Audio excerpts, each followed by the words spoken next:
എന്താ വൈകിയേ? നീ പിണങ്ങിയോ? എന്റെ സീതാലക്ഷ്മി ആ വക്കീലിനൊന്ന് കാണാൻ പോയതാ. ദേ നീ മാപ്പാക്കണം.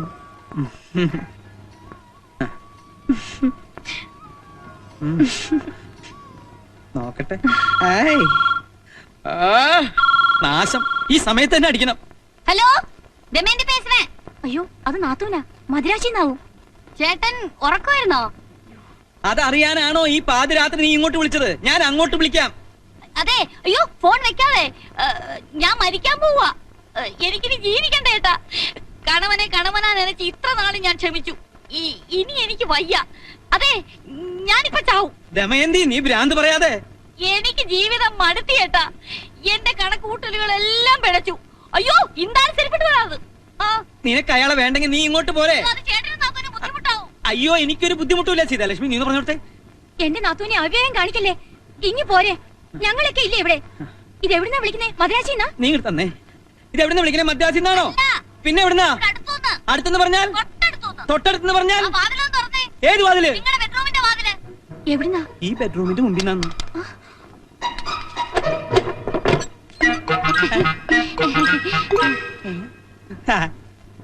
നിനക്കെന്താ തലയ്ക്ക് വല്ല അസുഖമുണ്ടോ? മനുഷ്യനെ വട്ടുപിടിപ്പിക്കാൻ. ഒരു മാസം തികയുന്നതിന് മുമ്പ് വീണ്ടും വഴക്കടിച്ചു വന്നു എന്ന് പറഞ്ഞാൽ ചേട്ടൻ ഇഷ്ടപ്പെട്ടില്ലെങ്കിലോ എന്ന് കരുതിയാ ഒന്ന് ടെസ്റ്റ് ചെയ്താ.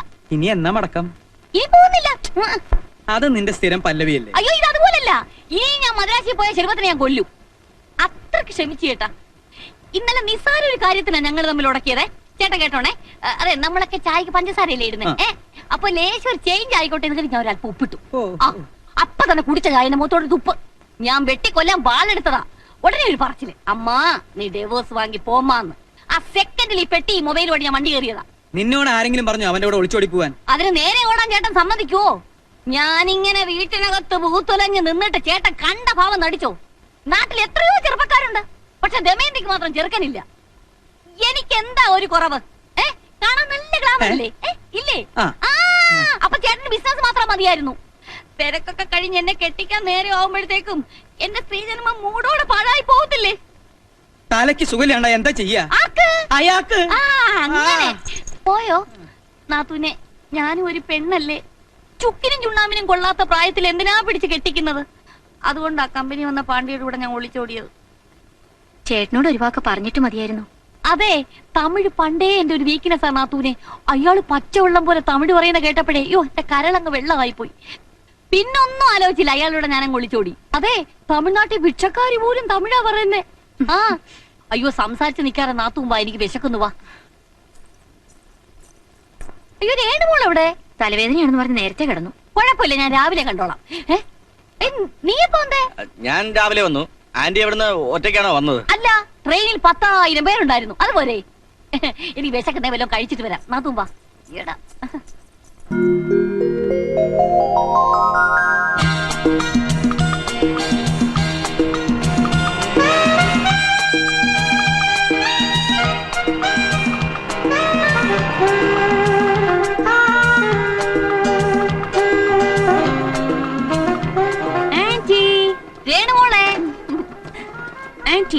இனிமே நீ என்னை விட்டு எங்கேயும் போக கூடாது. இல்லையம்மா, இனிமே உன்னை விட்டு நான் எங்கேயுமே போக மாட்டேன். இது சத்தியம் சத்தியம் சத்தியம். வா கேரு. Okay, right. ஆண்டவா,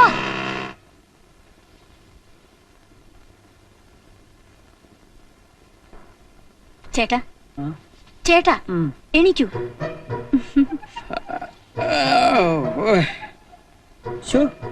ഉറങ്ങാൻ കിടക്കുമ്പോണ്ടായില്ലോ. ഇത് എവിടെ പോയി?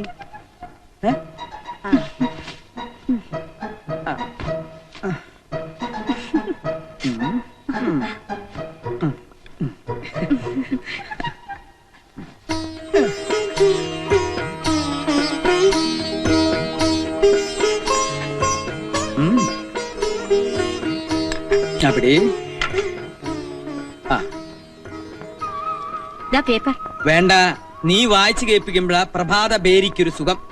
പ്രഭാത പേര് 3 മണിക്കൂറാക്കല്ലേ, 8 മണിക്ക് പോകാനുള്ളതാ. അത് നിന്റെ മിടുക്ക് പോലിരിക്കും.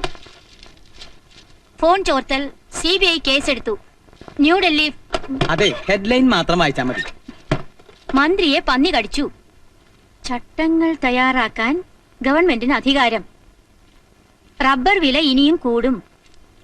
Board chairman. ഓ, നീ കേൾക്കാൻ സുഖമുള്ള എന്തെങ്കിലും വായിക്ക് സീതേ. ഓ.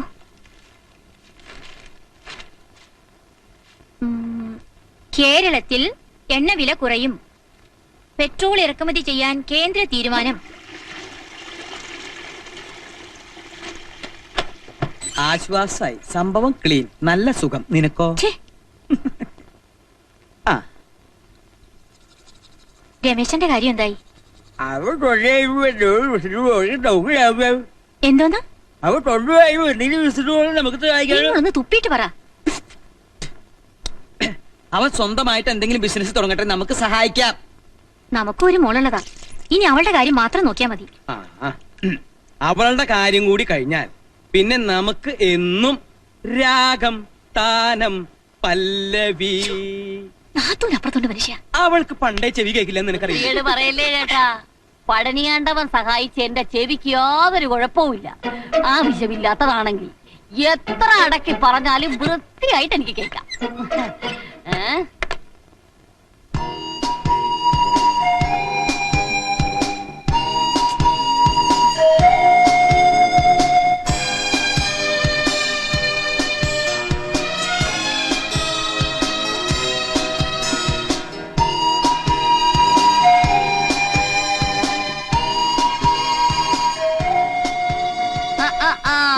എന്താ പറ്റി രാവിലെ ഒരു കൺഫ്യൂഷൻ? ഒരു ഫസ്റ്റ് ക്ലാസ് പ്രേമലേഖനം തയ്യാറാക്കണം. പക്ഷേ തുടക്കം കിട്ടുന്നില്ല. ആ, ചോദിക്കാൻ മറന്നു. നിന്റെ കാതലിപ്പ് എങ്ങനെ പോകുന്നു? ഇപ്പോഴും അസ്ഥിയിലാണോ? അസ്ഥി കഴിഞ്ഞ് മജ്ജയിലോട്ട് കയറി. അച്ഛൻ അറിഞ്ഞു?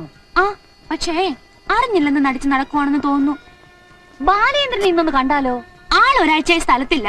ബാംഗ്ലൂരിലാ. കാർ റാലിക്ക് പോയതാ. ഓ, റാലി എന്ന് പറഞ്ഞ ബാലേട്ടൻ ചത്തുകളയും. അയ്യോ, അതോർത്ത് പോലും വിഷമിക്കണ്ട. ഒരുവിധമുള്ള റാലിയൊക്കെ കല്യാണത്തോടെ തീർന്നു കിട്ടും.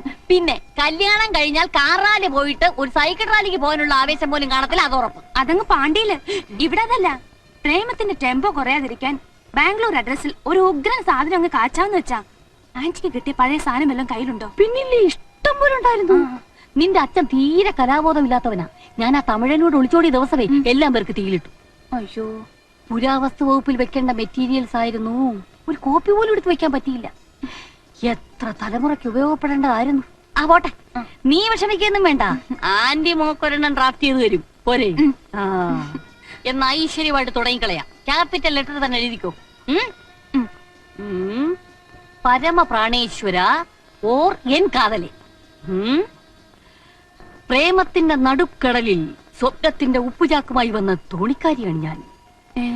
എന്റെ ഉപ്പുചാക്ക് കടൽ വീണ് അലിഞ്ഞു പോകാതെ ബാലേട്ടന്റെ ഹൃദയമാകുന്ന ഗോഡൌണിലേക്ക് ചുമന്നു മാറ്റൂ. ചാളം കേട്ടിട്ട് തന്നെ ഛർദിക്കാൻ വരുന്നു. അപ്പോഴേ ദമയന്തി, നീ എന്റെ മോൾക്ക് ആവശ്യമില്ലാത്തൊന്നും പറഞ്ഞു കൊടുക്കണ്ട. ആവശ്യമില്ലാത്തൊന്നും അല്ലേട്ടാ. ഞാൻ നല്ല കാര്യങ്ങൾ പഠിപ്പിച്ചു കൊടുക്കുമായിരുന്നു. അതും തിരുക്കൊടലിന്ന് നീ അങ്ങനെ പഠിപ്പിക്കണ്ട. പഠിക്കണി. ആ, പോയി. എന്തൊരു സെൻസ് നിന്റെ തന്തയ്ക്ക്. സമ്മതിക്കില്ല. എന്ത് വന്നാലും ഞാനത് ഒപ്പിടില്ല. എന്റെ സീതയെ എല്ലാം നല്ലതിന് വേണ്ടിയല്ലേ ഞാൻ ഈ പറയണേ. ഈ പെറ്റീഷനിൽ നീ ഒപ്പിടണം. കെട്ടിയതാലി ഊരിക്കൂടെ ചേട്ടാ. ദോഷ. നമ്മളത് കൊടിജാതിരി പൂജിച്ചതാ. അത് സാരല്ല. നമുക്കൊരു അത്യാവശ്യം വേണ്ടിയല്ലേ. ദേവി പൊറുക്കും. ചേട്ടൻ എന്തൊക്കെയായി പറയുന്നത്? ഞാൻ മനസ്സിലാക്കി തരാം. ഒരു വിവാഹ മോചനം, സിമ്പിൾ ഡൈവേഴ്സ്. നീ വിഷമിക്കണ്ട. വെറുതെ ഡൈവേഴ്സ് ചെയ്യുകയല്ല. എന്റെ പേരിലുള്ള എല്ലാ സ്വത്തുക്കളും നിന്റെ പേരിൽ ഇഷ്ടദാനം എഴുതി വെച്ചു കഴിഞ്ഞു. ഇതാ പ്രമാണം. ചേട്ടനില്ലാതെ എനിക്ക് എന്തിനാ ഈ സ്വത്ത്? ചേട്ടനില്ലാതെ എനിക്ക് ജീവിക്കാൻ പറ്റുമോ? അതൊന്നും ഇനി പറഞ്ഞിട്ട് ഒരു കാര്യമില്ല. നമ്മൾ നാളെ തന്നെ ജോയിന്റ് പെറ്റീഷൻ കൊടുക്കും ഡൈവേഴ്സ് കിട്ടാൻ. എന്ത് കാരണം പറഞ്ഞ ഈ ഡൈവോഴ്സ്? അതിന്റെ കാരണത്തിനുള്ള സർട്ടിഫിക്കറ്റ് ഒക്കെ വക്കീൽ ഒപ്പിച്ചോളും. ഹർജി കൊടുത്താൽ അപ്പ തന്നെ പിരിച്ചു തരാമെന്ന് അയാളെ ഏറ്റിരിക്കുക. ഇത് നാളെ തന്നെ ഫയൽ ചെയ്യണം. ഞാൻ ഒപ്പിട്ടു, നീയും കൂടി ഒപ്പിട്ടാ മതി.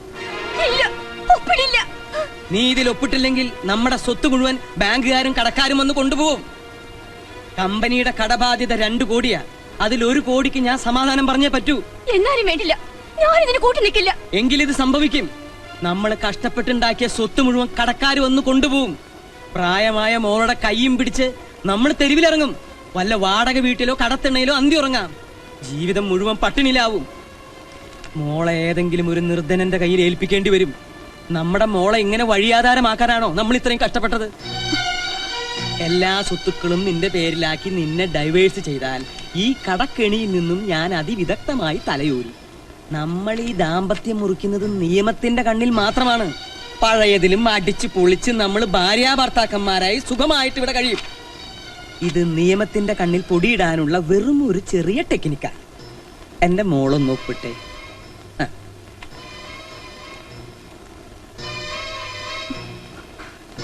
ഒപ്പിട്. ഇനി താലി പതുക്കെ ഇടൂ. കുഴപ്പമില്ല. ഒരു അത് മതി, അത് മതി. ഞാൻ ഇപ്പൊ സുന്ദരനാക്കി തരാം. വേണ്ട വേണ്ടെന്ന് പറഞ്ഞില്ല. നന്നായിട്ടുണ്ട്.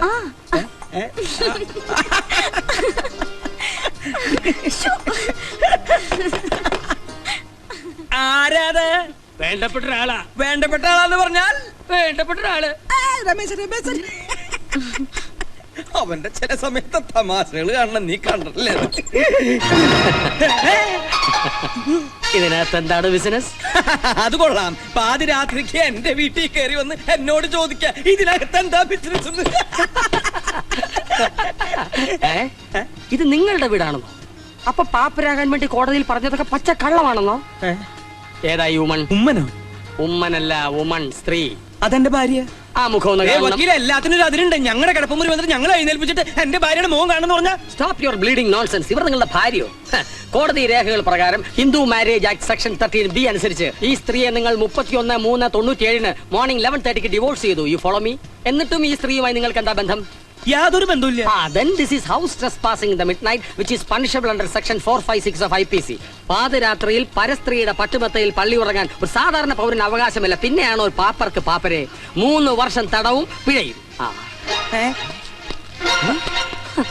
ഇതെന്തിനാണ് ഈ പുള്ളി? പാപ്പർക്ക് കണ്ടുപിടാതിരിക്കാനാണോ? താനൊന്ന് ഇറങ്ങിപ്പോണ്ട. This is my duty. I will enter at any time, any place, any moment.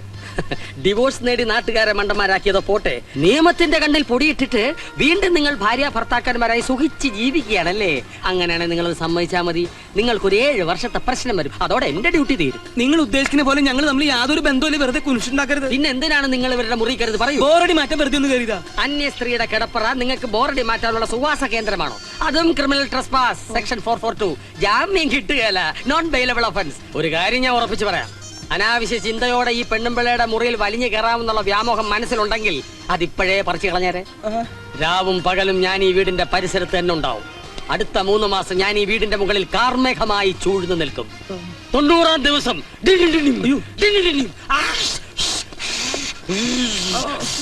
ഒരു പേമാരിയായി പെയ്ത് താഴേക്ക് ഇറങ്ങുമ്പോൾ തോക്കുകൾ പലരും കടപുഴകി വീഴും. വീണവൻ കൈയോടെ കാരാഗ്രഹത്തിലാവും. വീഴാത്തവന് കോടതിയുടെ കാരുണ്യം കിട്ടും. You understand? വേഗം സ്ഥലം കാലിയാക്ക്. കുറച്ച് കഴിഞ്ഞിട്ട് പോയാ പോരെ? ഇപ്പൊ തരുവാണ്. Get out. നിങ്ങൾ അകത്ത് വാലടിച്ചോളൂ. നിങ്ങളോടല്ല, നിങ്ങൾ പുറത്തേക്ക് പോകണം. Clear the place.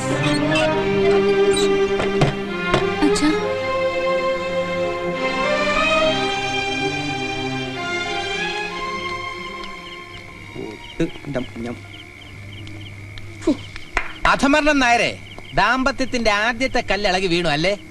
സ്വന്തം വീട്ടിൽ കയറി ചെല്ലാൻ പറ്റില്ല എന്ന് വെച്ചാൽ എന്താ ചെയ്യുക? എനിക്ക് ജീവനുണ്ടെങ്കിൽ ഞാൻ എന്റെ വീട്ടിനകത്ത് കയറും. ഞങ്ങൾ ഒരുമിച്ച് കഴിയും. പ്രതാപസിംഹമല്ല, അവന്റെ അച്ഛനെ വിറ്റ കാശ് എന്റെ കയ്യിലുണ്ട്.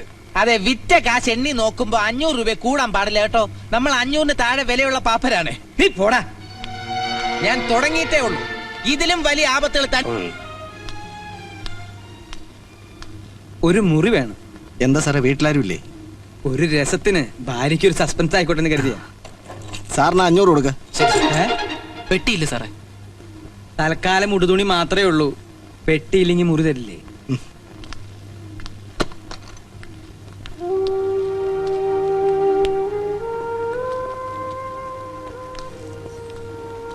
എന്തെങ്കിലും വേണോ സർ? ഒന്നും വേണ്ട.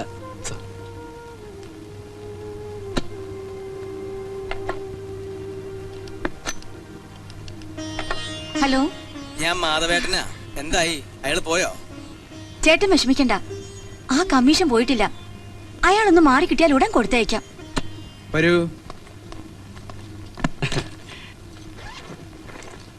ചേച്ചി അന്ന് അയച്ചതാ. എന്തിനാ ഇത്? ഞാൻ ഇവിടെ സ്ഥിരമായിട്ട് താമസിക്കാൻ വന്നതാണ്. അഥവാ താമസിക്കേണ്ടി വന്നാലും ഒന്നിനൊരു മുട്ട് വരരുതല്ലോ. അന്വേഷണം കഴിയുന്നവരെ അളിയൻ വീട്ടിലോട്ട് വരാതിരിക്കുന്ന ബുദ്ധി. നീ പോടാ, 90 ദിവസം മാറി നിൽക്കാനോ? സീതയില്ലാതെ ഒരു രാത്രി പോലും എനിക്കിവിടെ കഴിയാൻ പറ്റില്ല. എനിക്കിപ്പോ പോണ അവളെ കാണണം. അയ്യോ അത് വേണ്ട, ആ പ്രതാപസിംഹം കൈയോടെ പിടിക്കും. എങ്കിൽ പിന്നെ അവളെ ഇങ്ങോട്ട് കൊണ്ടുപോവാ. അയ്യോ അത് അതിലും ആപത്ത. ഒരാപത്തുമില്ല. അവർ തമ്മിൽ കാണണം, പഴയതുപോലെ ജീവിക്കണം. അപ്പോൾ നിയമം പിടിമുറുക്കാൻ തുടങ്ങും. കാര്യങ്ങൾ തുറുങ്കുവരെ എത്തിയാൽ നമ്മുടെ റോൾ എളുപ്പമായി.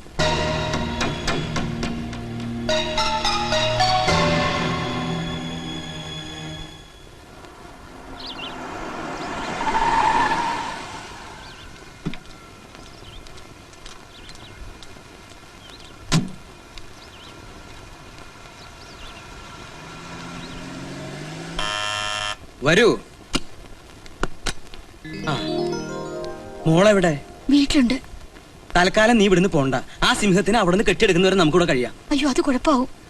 നമ്മൾ തമ്മിൽ കാണുന്നുണ്ടോന്ന് അറിയാനാ അയാൾ രാവും പകലില്ലാതെ അന്വേഷിച്ച് നടക്കുന്നത്. ഛേ, എന്ത് ഗതികേടത്.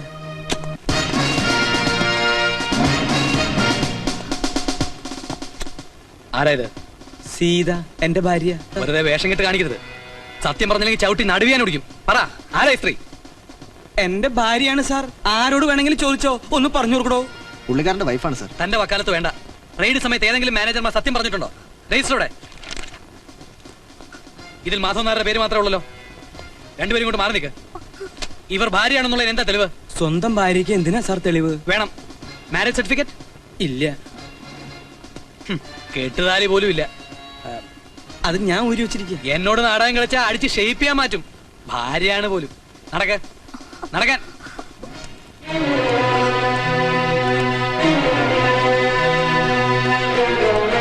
സാർ, ഞാൻ ഇദ്ദേഹത്തിന്റെ പേഴ്സണൽ ലോയറാണ്. ഇദ്ദേഹം ചെയ്തത് വലിയ തെറ്റ് തന്നെയാണ്. പക്ഷെ ഒരു അഡ്വക്കേറ്റായി എനിക്ക് കൈയിടാൻ പറ്റും. ഒരു മിനിറ്റ് ഒന്ന് സംസാരിച്ചോട്ടെ സാർ. Carry on. എന്റെ ഒറ്റ ഫോൺ കോളിലാണ് ഈ റെയ്ഡ്. മാധവൻ നായർ വിഷമിക്കണ്ട, പേര് ഗിന്നസ് ബുക്കിൽ വരും. ലോക ചരിത്രത്തിൽ ആദ്യമായി ഭാര്യയോടൊപ്പം പിടികൂടപ്പെട്ട ഭർത്താവ്. സീതാഭവനിൽ Madhavan Nair. All the best.